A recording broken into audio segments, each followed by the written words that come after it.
Okay, this here is a Savage Model 10 6.5 Creedmoor 26-inch barrel, threaded barrel, and then the scope is a Tasco 2.5 to 10 by 42, and it's a varmint scope, and it's a mil-dot reticle. Four dots on the top, 4 on the bottom, 4 on the right, 4 on the left, and 1 in the middle. So just your typical mil-dot reticle. And the focus on this, the clear focus, is in at 7 yards, so it can be very, very close focus. And then here, I have a bullet belt here.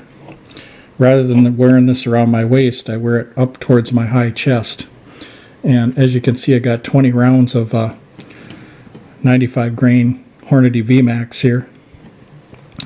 And what I do is I stagger them so that way I can reach with my thumb and index finger like this easier when I have them staggered like this. So this is up on my high chest, and I have a T-shirt behind it. And the purpose of this rifle is pretty much for fun. These right here are used for pretty much water jugs and stuff like that. I practice on water jugs. And let's see, what else could I tell you about this rifle? Oh yeah, the price of everything that I put into it, not counting the bullets and the bullet belt, about $650 into it. So this here is I think is about 40-50 bucks. The scope was 80 to 100, and the rifle after tax I think about 500 or something into it. So yeah, 6.5 Creedmoor. So tell me what you think. And then these rounds here, these 95 grain VMAX loads here, the velocity for a 26-inch barrel is 3,300. So these things, these 95 grain VMAX tips here are flying out just a little over what a 223 or a 5.56 55 grain flies out at, 3250. So this is 3,300. The thing about the 95 grain varmint load here is, instead of like 50 grains or something like that, or 60 grains for a 5.56, you got 95 grains there. So you get a massive explosion, but you do have a lot of lead in the back that can hold together. So it is quite a bomb. These here, quite a varmint grenade, about double of what a 5.56 will do. And what you could do with something like this is, it's got a 20 MOA rail, or what I call a dip rail for people that don't understand. The rail dips, so that way it takes the elevation out of the picture, so you don't have to crank that as far as it'll go. So it dips down this way intentionally. So 20 MOA rail.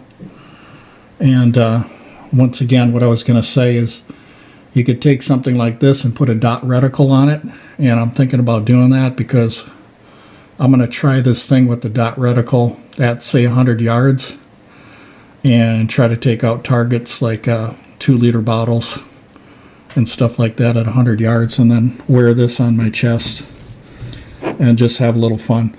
And I do have some deer rounds for it. Them are actually I think they're Nosler type 140 grain AccuBond. So comment if you guys want. I'm not really into like really long range shooting or anything like that. Minnesota's got too many trees in your way to do that kind of stuff. But the thing is that Minnesota does stretch out to at least a few hundred yards. So this 2.5 by 10 to 42, tell me what you guys will think, or tell me what you guys think about this for as far as long range. I'm thinking 500 yards max maybe with this 20 MOA rail. And the thing is that obviously it's only 2.5 to 10, so I'm thinking it's probably not for something way out there. Now it is a Tasco, and I haven't had any problems with keeping a 0 on her.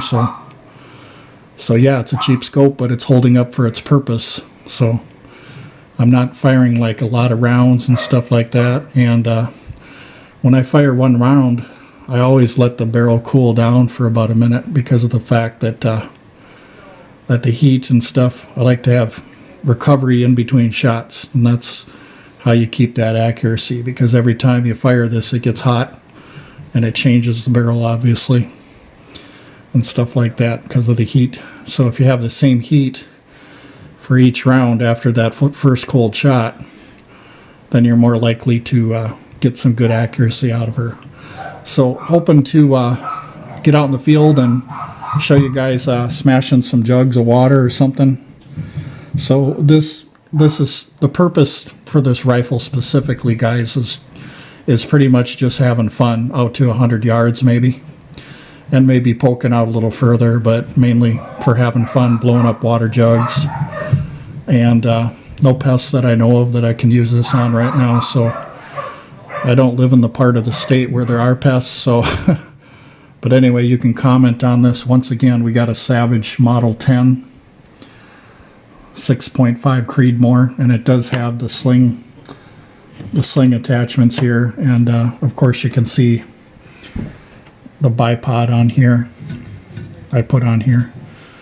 But I could put a sling on it and try holding it like this. It's going to take some muscle tone to hold it freehand, but I'm just setting it up like this for display for now. But anyway, hope you guys like the video. Tell me if you think it's a good deal or not.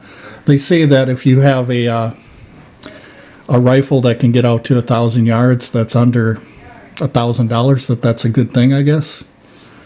You know, 500 to 700, you know, is where it would probably be with this thing, depending on if it's on sale or not. But I got this thing, and I think it was a little bit drop of price, because I think it was under 500 when I got it, and then you add the tax on that and the scope and the bipod, and altogether you're looking at about $750, maybe a little bit more.